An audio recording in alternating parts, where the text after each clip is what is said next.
Ramai yang dah beli jus satu pari ni tapi rasa was-was nak minum sebab tak ada expired date. Sebab tak ada tarikh luput.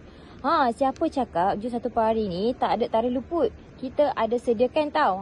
Jadi macam mana nak tengok expired date untuk jus satu pari ni? Okey, untuk expired date untuk jus satu pari ni kita ada letakkan di bawah ni tau. Dekat bahagian bawah paket ni. Ni bungkusan jus satu pari. Jadi boleh check dekat bawah ni. Ataupun ada letak juga di bahagian atas ni. Okey, dekat bahagian atas ni. Tapi untuk packaging ni di bawah ni. Jadi untuk akak abang semua yang mana ada order jus satu pari, check dulu kita punya expired date.